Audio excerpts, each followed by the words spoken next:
ایک بادشاہ نے اپنی رعایا پر ظلم کر کے بہت سارا خزانہ جمع کر لیا اور اسے شہر سے باہر ایک جنگل میں خفیہ غار میں چھپا دیا۔ غار کے دروازے کی دو چابیاں تھیں، ایک بادشاہ کے پاس اور دوسرے اس کے وزیر کے پاس تھی۔ ان دو کے علاوہ کسی کو بھی اس غار کا پتہ نہیں تھا۔ ایک دن صبح کے وقت بادشاہ خزانہ دیکھنے کے لیے غار کی طرف گیا اور دروازہ کھول کر اندر داخل ہو گیا۔ خزانہ کمروں میں چاول اور گندم کے انبار کی طرح بکھرا پڑا تھا، ہیرے اور جواہرات الماری میں سجے ہوئے تھے۔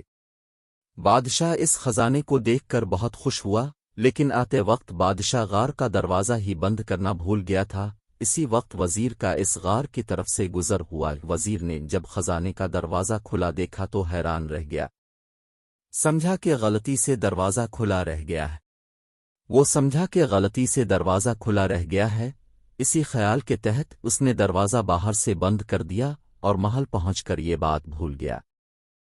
جب بادشاہ ہیرے اور جواہرات کا معائنہ کرنے سے فارغ ہوا تو واپسی کا سوچا، لیکن جب وہ دروازے کی طرف پہنچا تو دیکھا کہ وہ تو بند تھا۔ بادشاہ نے دروازے کو خوب زور زور سے پیٹنا شروع کر دیا اور ساتھ ساتھ چنلاوتا بھی رہا، لیکن اس ویران جنگل میں اس کی آواز سننے والا کوئی نہ تھا۔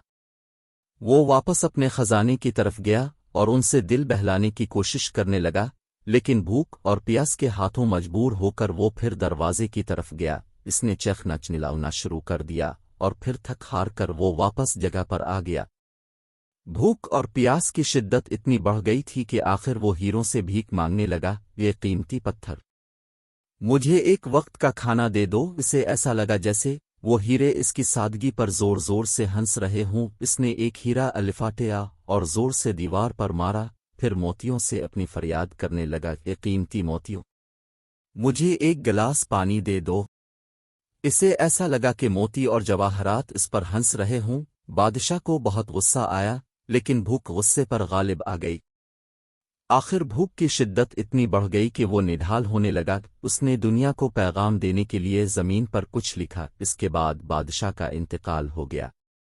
وزیر بادشاہ کو تلاش کرتا ہوا اس غار کی طرف سے گزر ہوا تو اس نے سوچا کہ بادشاہ کے خزانے کا کچھ ایتا پتہ کریں۔ جب وہ غار کے اندر داخل ہوا تو دیکھا کہ بادشاہ مرا پڑا ہے اور زمین پر لکھا، دولت کسی کو زندگی نہیں دے سکتی۔